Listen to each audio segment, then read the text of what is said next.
Hi everyone, welcome to Chandana Kannada vlog.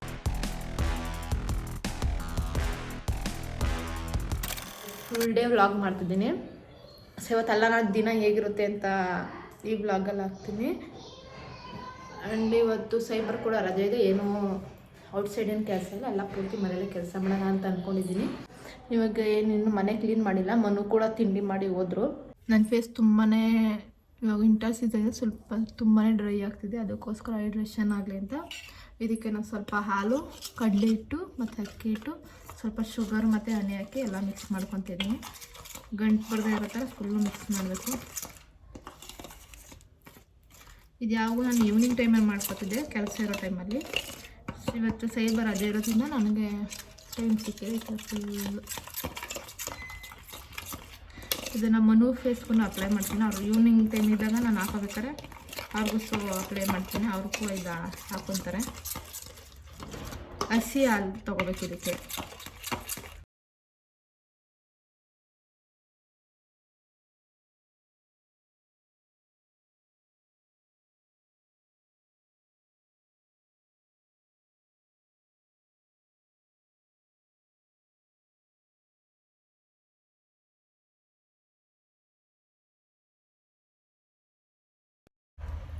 ಈ dry ಆದಮೇಲೆ ತಿರ್ಗಾ ಇದ್ರ ಮೇಲೆ ಇನ್ನೊಂದು ಕೋಟಿಂಗ್ ಹಾಕೋಬೋದು, ಅದು ಕೂಡ ಚೆನ್ನಾಗಿರುತ್ತೆ.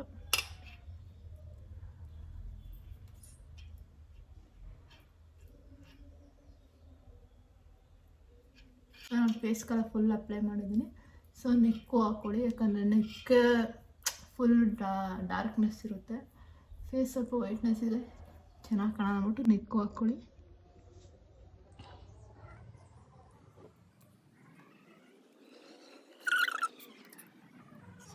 ಎಲ್ಲದಕ್ಕೆ ಅಪ್ಲೈ ಮಾಡಾಗಿದೆ. ಇದು ಡ್ರೈ ಆದಮೇಲೆ ಇನ್ನೊಂದು ಕೋಟಿಂಗ್ ಹಾಕ್ತೀನಿ ಇದ್ರ ಮೇಲೆ.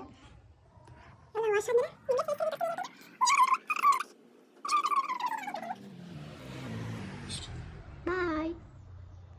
ಸೊ ಇದು ಡ್ರೈ ಆಗೋ ಅಷ್ಟರಲ್ಲಿ ನಾನು ಹೇರ್ಗೆ ಸ್ವಲ್ಪ ಆಯಿಲ್ ಅಪ್ಲೈ ಮಾಡಿ, ಸ್ವಲ್ಪ ಮನೆ ಕೆಲಸಗಳಿವೆ ಅದನ್ನು ಮುಗಿಸ್ಬಿಡ್ತೀನಿ. ಇವತ್ತಿನ ನನ್ನ ಕೆಲಸ ಎಲ್ಲ ಮುಗಿತೆ.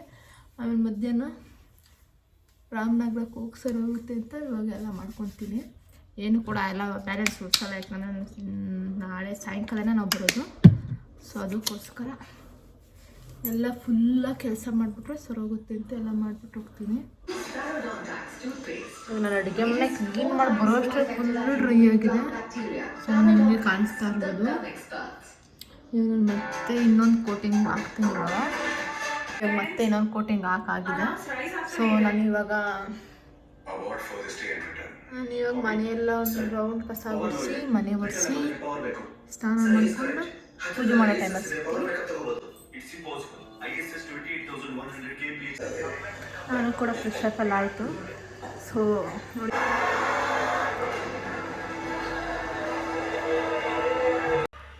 ನಾನು ಮನೆಯೆಲ್ಲ ಕ್ಲೀನ್ ಮಾಡಿ ಸ್ನಾನ ಮಾಡಿ ಫ್ರೆಶ್ ಅಪ್ ಆಗಿ ಬಂದೆ. ಆಮೇಲೆ ರಂಗೋಲಿ ಬಿಡೋಣ ಅಂತ ಕೊನೆಯಲ್ಲಿ ಮಡ್ಕೊಂಡಿದ್ದೆ.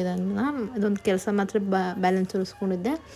ಸೊ ಆಮೇಲೆ ನಾನು ಸ್ನಾನ ಎಲ್ಲ ಮಾಡಿ ಸ್ವಲ್ಪ ಅಷ್ಟನ ಎಲ್ಲ ಹಾಕಿ ಆಮೇಲೆ ರಂಗೋಲಿ ಹಾಕಿದ್ದು. ನನಗೆ ಚಿಕ್ಕದೆಲ್ಲ ಬರೋಲ್ಲ ಅಂದ್ಬಿಟ್ಟು ನಾನು ರೆಡಿಮೇಡ್ ರಂಗೋಲಿ ತೊಗೊಂಬಂದು ಇಟ್ಕೊಂಡಿದ್ದೀನಿ. ಅದನ್ನು ರಂಗೋಲಿ ಪುಡಿ ಹಾಕಿ ಅದನ್ನು ಟ್ರೇಸ್ ಮಾಡಿ ಆ ಥರ ಮಾಡ್ಕೊತೀನಿ. ನನಗೆ ಸಣ್ಣದೆಲ್ಲ ಬರೋಲ್ಲ ಹೇಳ, ಅದಕ್ಕೋಸ್ಕರ ಅದನ್ನು ಯೂಸ್ ಆಗಲಿ ಅಂತ ಮಾಡ್ಕೊಂಡಿದ್ದೀನಿ. ಆಮೇಲೆ ನಾನು ಕೂಡ ಎಲ್ಲ ಕ್ಲೀನೆಲ್ಲ ಆದಮೇಲೆ ರಂಗೋಲಿ ಎಲ್ಲ ಬಿಟ್ಟಾದಮೇಲೆ ದೇವ್ರ ಪೂಜೆ ಸ್ಟಾರ್ಟ್ ಮಾಡಿದೆ.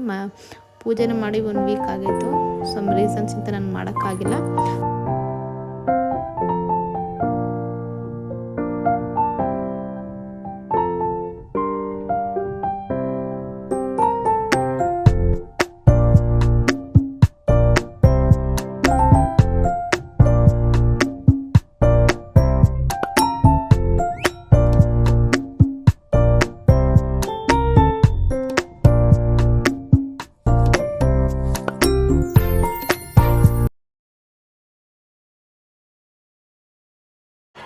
ನಮ್ಮಮ್ಮನವ್ರು ಕೂಡ ನಂಗೆ ಫೋನ್ ಮಾಡಿದ್ರು, ನಾನು ಇಲ್ಲೇ ಸಾತ್ನೂರು ಹತ್ರ ಕೆಲಸ ಇದೆ, ಸೊ ನಾನು ಬರ್ತೀನಿ, ಅಲ್ಲಿಂದನೇ ಪಿಕ್ ಮಾಡ್ತೀನಿ, ಏನು ಬಸ್ಸಲ್ಲಿ ಏನು ಬರಬೇಡ ಅಂತ ಹೇಳೋದು. ಅದಕ್ಕೋಸ್ಕರ ನಾನು ಬೇಗನೆ ರೆಡಿ ಆದೆ. ಇಲ್ಲಾಂದರೆ ನಾನು 4 ಗಂಟೆ ಅಷ್ಟರಲ್ಲಿ ನಾನು ರೆಡಿಯಾಗಿ ಬಸ್ಸಲ್ಲಿ ಹೋಗೋಣ ಅಂತ ಅಂದ್ಕೊಂಡಿದ್ದೆ. ಅವರು ಕೂಡ ಹಾಗೆ ಹೇಳಿದರು, ನೀನು ರಾಮನಗರಕ್ಕೆ ಆಮೇಲೆ ಅಲ್ಲಿಂದ ಹೋಗೋಣ ಇಬ್ಬರು ಅಂತ ಹೇಳಿದರು.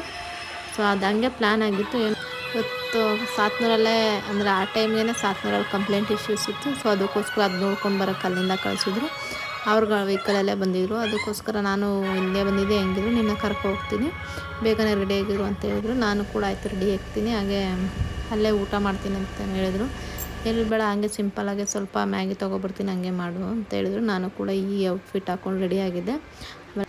ಆಮೇಲೆ ಅವರು ಕೂಡ ಮ್ಯಾಗಿ ಎಲ್ಲ ತೊಗೊಬಂದರು. ಯಾಕಂದರೆ ಇದು ಬೇಗ ಕ್ವಿಕ್ಕಾಗಿ ರೆಡಿ ಮಾಡ್ಬೋದು ಅಂತ ಅವರೇ ಹೇಳಿದ್ದು. ಸುಮ್ಮನೆ ನೀನು ಅಡುಗೆ ಮಾಡ್ಕೊಂಡು ಕೂತ್ಕೊಂಡ ಟೈಮ್ ಆಗುತ್ತೆ, ನಮ್ಮ ಮತ್ತೆ ಕೆಲಸಕ್ಕೆ ಹೋಗಬೇಕು ಅಂತ ಹೇಳಿದ್ರು. ಅದಕ್ಕೋಸ್ಕರ ಮ್ಯಾಗಿನೇ ತೊಗೊಬಿಡ್ತೀನಿ, ಮಾಡಿಬಿಡಿ, ಇನ್ನೇನು ಮಾಡೋಕ್ಕಾಗಲ್ಲ ಅಂತ ಹೇಳಿದ್ರು.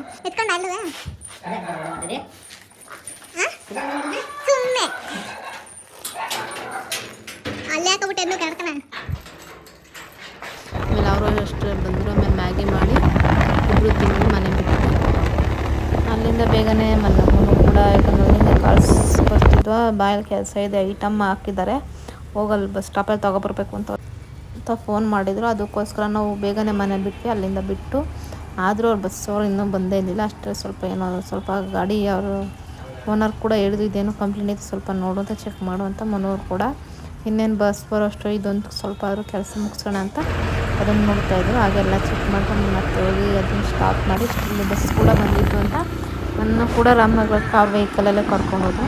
ಆಮೇಲೆ ಅಲ್ಲೆಲ್ಲ ಐಟಮ್ ಎತ್ಕೊಂಡು ತೊಗೊಬಂದು ಅಂಗಡಿಯಲ್ಲಿ ಇಟ್ಟು ಆಮೇಲೆ ಅಂಗಡಿ ಕ್ಲೋಸ್ ಮಾಡಿ ನಾವು ಮದ್ದೂರು ಕೊಟ್ವಿ. ಮದ್ದೂರಲ್ಲಿ ಹೋಗುವಷ್ಟು ತುಂಬಾ ಲೇಟಾಗಿತ್ತು, ಫುಲ್ ಕತ್ತಲಾಗಿತ್ತು. ಹಾಗೆ ನಾನು ಟ್ರೈನ್ ಸ್ಟೇಷನ್ ಕೂಡ ನೋಡಿಲ್ಲ, ಟ್ರೈನು ನೋಡಿರಲಿಲ್ಲ ಅಷ್ಟೊಂದು ಹತ್ತಿರಿಂದ. ನಾನು ಆವತ್ತಿಂದ ಹೋದಾಗೆಲ್ಲ ಹೇಳ್ತಿದ್ದೆ ನಾನು ನೋಡಬೇಕು ಅಂತ. ಅದಕ್ಕೋಸ್ಕರ ಮನೋರು ಕೂಡ ನನ್ನ ಟ್ರೈನ್ ನೋಡೋಕೆ ಕರ್ಕೊಂಡು ಹೋಗಿದ್ರು.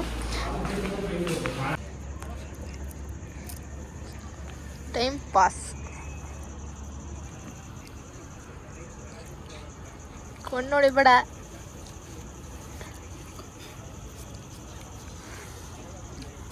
ಡುಮ್ಮರ್ ಎಡ್ಸಿಂದ ಬರ್ಬೇಕು ತಾನೆ ಟ್ರೈನು ಬರ್ತದೆ.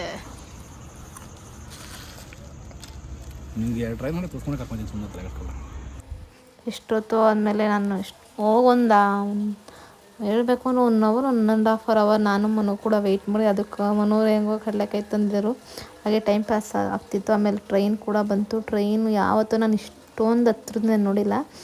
ನಾನು ಟ್ರೈನೇ ನೋಡಿಲ್ಲ ಹೇಳಬೇಕು ಅಂದರೆ, ಫಸ್ಟ್ ಟೈಮ್ ಇಷ್ಟು ಹತ್ರದಿಂದ. ಮತ್ತು ಇವಾಗ ಒಂದು 2 monthಸಿಂದೇನೋ ನಾನು ಟ್ರೈನ್ ನೋಡಿದ್ದೆ ಅಷ್ಟೇ. ಅದುವರೆಗೂ ನಾನು ಒಂಥರ ನೋಡೇ ಇರಲಿಲ್ಲ. ಟ್ರೈನ್ ನೋಡಿ ನನಗೂ ಕೂಡ ತುಂಬಾ ಖುಷಿ ಆಯಿತು. ಯಾಕಂದರೆ ಏನೋ ಗೊತ್ತಿಲ್ಲ, ಟ್ರೈನ್ ನೋಡಬೇಕು ಅಂತ ಫೈನಲಿ ನೋಡಿದೆ ಅನ್ನೋ ಖುಷಿ ಅಂತೂ ತುಂಬಾ ಇತ್ತು ನನಗಂತೂ.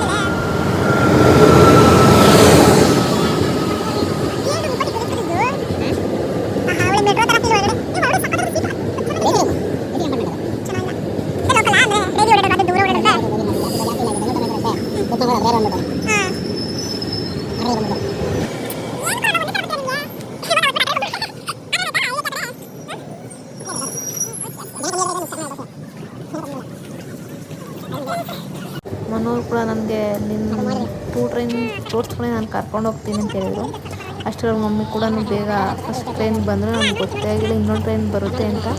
ಇಲ್ಲಿ ನೋಡೋಕ್ಕಾಗಲ್ವಲ್ಲ, ನಿನ್ಗೆ ಒಂದೇ ಟ್ರೈನ್ ಆಗಿಬಿಡುತ್ತಲ್ಲ ತೋರಿಸಿದ್ದು ಅಂತ ಅಂದ್ಕೊಂಡು ಹಂಗೆ ಕೂತಿದ್ವಿ. ಅಷ್ಟೇ ನೋಡ್ರೆ ಅದಾಗಿದ್ದಂದಮೇಲೆ ಅದು ಕೂಡ ಬಂತು. ಆ ಟ್ರೈನ್ ನೋಡಿ ತುಂಬಾ ಖುಷಿ ಇತ್ತು. ಮನೆಗೆ ಹೋಗಿ ಊಟ ಮಾಡಿ ಮಲ್ಕೊಂಡ್ವಿ. ನಾವು ಬೆಳಗ್ಗೆ ಎದ್ದೆಲ್ಲ ಫ್ರೆಶ್ ಅಪ್ ಆಗಿ ನಾನು ಮನು ಚಿಕ್ಕಮ್ಮ ಅವರು ಎಲ್ಲ ಫ್ಯಾಮಿಲಿ ಎಲ್ಲ ರೆಡಿಯಾಗಿ ಹುಲಿದುರ್ಗಕ್ಕೆ ಹೋಗಿದ್ವಿ. ಅಲ್ಲಿ ಟೆಂಪಲ್ಲೆಲ್ಲ ಹೋಗಿ ಸ್ವಲ್ಪ ಅಷ್ಟೇನು ವೀಡಿಯೋಸ್ ಮಾಡೋಕ್ಕಾಗಿಲ್ಲ. ಹಾಗೆ ಯಾರ್ಯಾರು ವೀಡಿಯೋ ಸಬ್ಸ್ಕ್ರೈಬ್ ಆಗದೆ ನೋಡ್ತೀರಾ ಪ್ಲೀಸ್ ಸಬ್ಸ್ಕ್ರೈಬ್ ಮಾಡ್ಕೊಂಡು ನೋಡಿ. Thank you.